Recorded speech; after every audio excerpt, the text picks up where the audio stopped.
ജൈവശക്തിയേകുന്ന വൈഭവവും ജലമാകുന്നു. അപ്പോൾ ആദ്യത്തെ സനാതനം എന്ന് പറയുന്നത് സ്ഥൂലഗണമായിരിക്കുന്ന, പ്രത്യക്ഷ ഗണമായിരിക്കുന്ന, കാണുന്നതിന് കാരണമായിരിക്കുന്ന, നമ്മളുടെ ദേഹത്തിന് കാരണമാകുന്ന ഈ ശൈവശക്തിയാണ്. ഈ മണ്ണും ജലവും ചേർന്നതാണ്.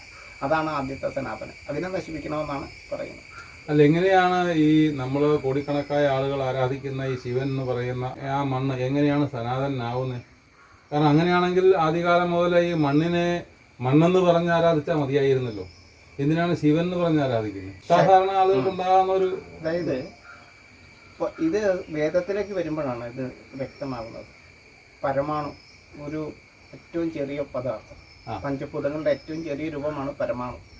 ഈ പരമാണു എന്ന് പറഞ്ഞാൽ മണ്ണും ജലം വായു അഗ്നി ആകാശം എന്ന് പറയുന്നതിന്റെ ഏറ്റവും ചെറിയ രൂപമാണ്. അതിന്റെ ഏറ്റവും വലിയ രൂപമാണ് പരമശിവം. അത് ഈ ഭൂമിയാണ്. ആ പരമശിവത്തിന് കാരണമായിരിക്കുന്നത് പരബ്രഹ്മമായിരിക്കുന്ന സൂര്യനാണ്. പരബ്രഹ്മത്തിനും കാരണം ആ മിൽക്കി വേ ഗാലക്സിയുടെ സെന്ററിൽ നിൽക്കുന്ന ബ്ലാക്ക് ഹോളാണ്. അതാണ് ബ്രഹ്മം. ആ ബ്രഹ്മത്തിനും കാരണം അതും പ്രദക്ഷിണം ചെയ്യുന്ന, ഭ്രമണം ചെയ്യുന്ന, അല്ലെങ്കിൽ പരിക്രമണം ചെയ്യുന്ന മറ്റൊന്നുണ്ട്. അതാണ് അപരബ്രഹ്മം. അതിന് മേലെ മറ്റൊന്നില്ലാത്തതാകുന്നു. ആ അപരബ്രഹ്മത്തിൽ നിന്നും ബ്രഹ്മം, ബ്രഹ്മത്തിൽ നിന്നും പരബ്രഹ്മം, പരബ്രഹ്മത്തിൽ നിന്നും പരമശിവമായിരിക്കുന്ന ഭൂമി, പരമശിവമായിരിക്കുന്ന ഭൂമിയിലെ ഏറ്റവും ചെറിയ കണത്തിൻ്റെ പേരാണ് പരമാണു. അപ്പോൾ ആ പരമാണു എന്ന് പറഞ്ഞാൽ മണ്ണ് ജലം വായു അഗ്നി ആകാശം എന്ന് പറയുന്ന അഞ്ചും ചേർന്ന ഏറ്റവും വിഘടിപ്പിക്കാൻ പറ്റില്ലാത്ത, വിഭജിക്കാൻ പറ്റില്ലാത്ത ഏറ്റവും ചെറിയ കണമാണ് പരമാണു. ത്രസരേണുവിൻ്റെ 30-1. അപ്പോൾ അതിനകത്ത് എല്ലാം ഉണ്ട്. മണ്ണുണ്ട്, ജലമുണ്ട്, വായുണ്ട്, അഗ്നിയുണ്ട്, ആകാശമുണ്ട്. ത്രിഗണത്തെ ഒന്ന് ചേർത്തിരിക്കുന്ന ഏറ്റവും ചെറിയ രൂപം ദൈവഗണം, ശൈവഗണം, ജൈവഗണം. ഇത് മൂന്നും ചേർന്നിരിക്കുന്നു. അത് മൂന്നും ചേർന്നിരിക്കുന്ന അവസ്ഥയിൽ ഏറ്റവും ചെറിയ പദാർത്ഥത്തെ പരമാണു എന്ന് പറയുന്നു.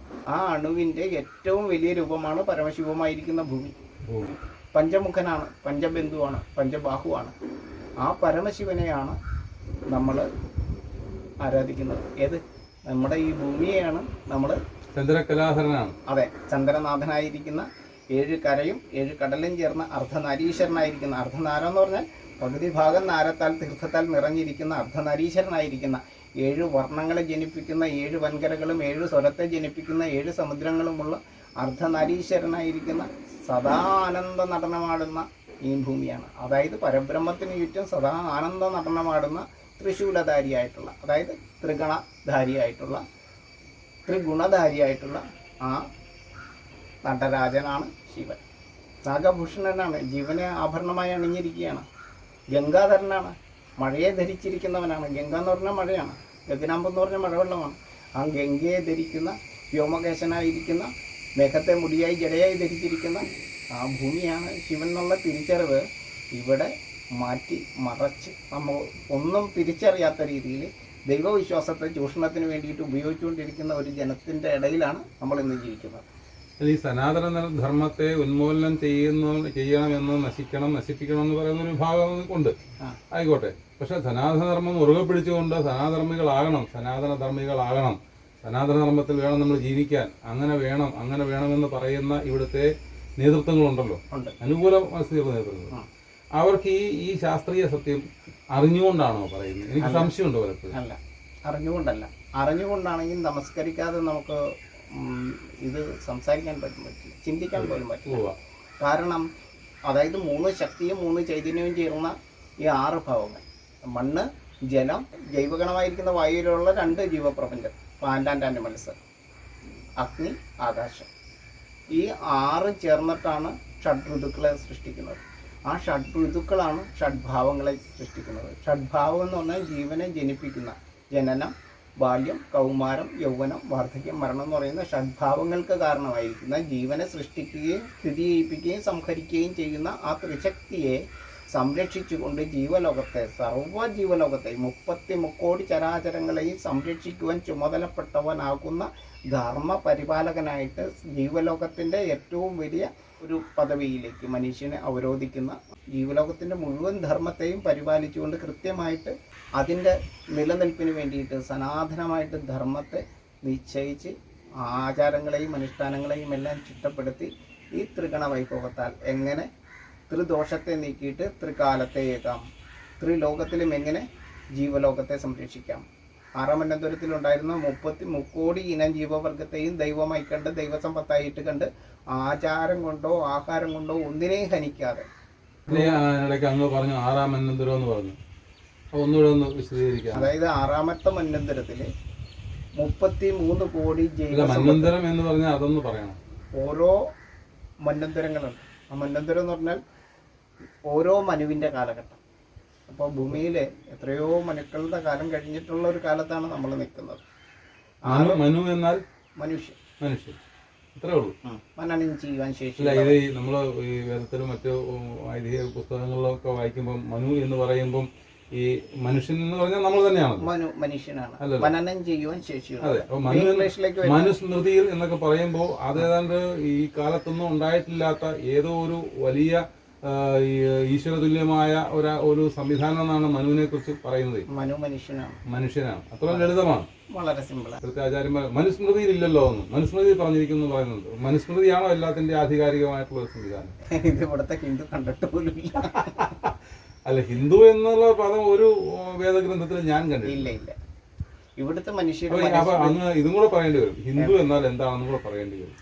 ജന്തുവല്ലാത്ത രീതിയിൽ ജീവിക്കുവാൻ, ഹൈന്ദവമായിട്ടുള്ള ശാസ്ത്രചിന്തയിൽ ജീവിക്കുന്ന സർവ്വജീവലോകത്തിനും ഇടം കൊടുക്കുവാനായിട്ട് ആഹാരം കൊണ്ടോ ആചാരം കൊണ്ടോ ഒന്നിനെയും ഹിംസിക്കാതെ സർവ്വജൈവ സമ്പത്തിനെയും ദൈവസമ്പത്തായി കാണുന്നവന്റെ പേരാണ് ഹൈന്ദവം. അപ്പൊ ഹൈന്ദവൻ എങ്ങനെ ആയിരിക്കണം? ഒന്നിനെയും ഹിംസിക്കാൻ പാടില്ല, ഹിംസിച്ച് ഭക്ഷിക്കുവാനോ പാടില്ല.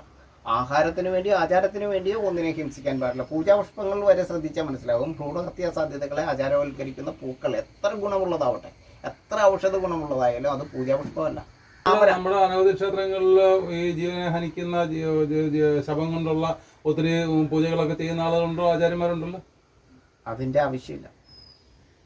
നമ്മൾ സിംഹത്തിനെ വീട്ടിൽ വളർത്തുവാണെങ്കിൽ, അങ്ങ് വളർത്തുവാണെങ്കിലും അങ്ങ് അതിനു വേണ്ടിയിട്ട് നായാടാൻ പോകേണ്ടി വരും, വേട്ടയാടാൻ പോകേണ്ടി വരും. മാംസം കഴിക്കുന്ന ഒരു നായ വളർത്തിയാലും അങ്ങ് എന്ത് ചെയ്യേണ്ടി വരും? അതിനെ സ്വതന്ത്രമായിട്ട് ജീവിക്കാനുള്ള ഒരു ആവാസ വ്യവസ്ഥ ഉണ്ടെങ്കിൽ അങ്ങ് അതിനു വേണ്ടിയിട്ട് ആ പണിക്ക് പോകേണ്ടി വരില്ല. ഇല്ല, അത് സ്വയം ഇരപിടിച്ചോളും. അതിനാണ് നമ്മൾ ഭദ്രകാളി ക്ഷേത്രങ്ങള്, കാവുകള് ഇതെല്ലാം സൃഷ്ടിക്കുന്നത്. അവർക്കുള്ള ഇരകളെ നമ്മൾ പിടിച്ച് മനുഷ്യനെ അവരെ വീട്ടിൽ വളർത്തണ്ട. സിംഹരഥയാണ് ദേവി. സിംഹത്തെ വളർത്തുവാണെങ്കിൽ സിംഹം പുല്ല് തിന്നില്ല, പുലിയും പുല്ല് തിന്നില്ല. അതിനു വേണ്ടിയിട്ട് മനുഷ്യൻ നായാടേണ്ട കാര്യമില്ല. അത് ഈ ആവാസ വ്യവസ്ഥയ്ക്ക് അനുസരിച്ച് ജീവിച്ചോളും. വനങ്ങളെ സംരക്ഷിച്ചുകൊണ്ട്, ടൈഗർ ഫോറസ്റ്റുകളെ ഒരുക്കിക്കൊണ്ട്, അങ്ങനെയുള്ള വന്യജീവികൾക്ക് വേണ്ടിയിട്ട് ഭൂമിയിലെ നല്ലൊരു ഭാഗം മാറ്റി വെച്ചുകൊണ്ട് മറ്റുള്ള സ്ഥലത്ത് നമ്മളുടെ ജീവിതത്തെ കൃത്യമായിട്ട് ചിട്ടപ്പെടുത്തി ഭയരഹിതമായിട്ട് ജീവിക്കാൻ വേണ്ടിയിട്ട് മറ്റുള്ളവർക്ക് അഭയം കൊടുത്തുകൊണ്ട് നമ്മൾ ജീവിക്കുന്നു. നമ്മളിപ്പോൾ 10 ഏക്കർ സ്ഥലം ഉണ്ടെങ്കിൽ ആ 10 ഏക്കർ നമ്മൾ വിളഭൂമിയാക്കി എടുക്കില്ല. അതൊരു കാവലായിട്ടൊരു കാവ് അവിടെ ഇട്ട്. അങ്ങനെയാണ് പണ്ട് കാലങ്ങളിൽ ഓരോ വീടുകൾക്കും കാവുകൾ ഉണ്ടായിരുന്നത്. അപ്പൊ ഈ സനാതനധർമ്മ മാർഗം ഉപദേശിക്കുന്ന ആള് തന്നെയാണല്ലോ ഈ കാവുകളെല്ലാം വേണ്ടെന്ന് വെച്ചതിനെല്ലാം 8,000 രൂപ മേടിച്ചുകൊണ്ട് ഇതെല്ലാം ഇവിടുന്ന് കൊണ്ടുപോകണം, ഇനി നിങ്ങൾക്ക് ഒരു ശല്യം വരില്ല എന്ന് കൊണ്ടുപോയ ആചാര്യന്മാർ നമ്മൾ തന്നെ ആളുകളല്ലേ? അപ്പൊ അവർ സനാതനികളാണോ? അല്ല, ഒരിക്കലും അല്ല. എന്നിട്ട് അവർ സനാതനധർമ്മം വിളമ്പുകയാണല്ലോ. അതെ, തീർച്ചയായിട്ടും. അങ്ങ് പറയുമ്പോഴത്തേക്കും വേറൊരു കാര്യം കൂടിയുണ്ട്. ഇവിടുത്തെ കാവുകൾ നശിപ്പിച്ചത് ഒരു മുഗളന്മാരും അല്ല, ഒരു ബ്രിട്ടീഷുകാരും അല്ല. കാവുകൾ നശിപ്പിച്ചത് ഇവിടെ ഈ സനാതനധർമ്മം പറയുന്നവർ തന്നെ ഈ കാവുകളെ സിമെന്റ് തറകളാക്കി നിർത്തിയിരിക്കുന്നത്. ഇപ്പൊ കാവുകള് നമ്മളുടെ ഓരോ ക്ഷേത്രങ്ങളും ഭഗവതി സ്ഥാനങ്ങളെല്ലാം കാവുകളാണ്. ആ കാവുകളിൽ അമ്പലങ്ങളായിട്ട് നിൽക്കുകയാണ്, കാവില്ല. സർപ്പക്കാവിന് പകരം ഒരു സിമെന്റ് തറ കാണാം, അതിനകത്ത് 3-4 നാഗവിഗ്രഹങ്ങളും കാണാം. അതല്ലാതെ അവിടെ പുല്ല് പോലും കിളുക്കാനുള്ള ഒരവസ്ഥ ഇന്നില്ല. കാവുകളെ സംരക്ഷിക്കപ്പെടുന്നില്ല. കാവലായിട്ട് കാവില്ല.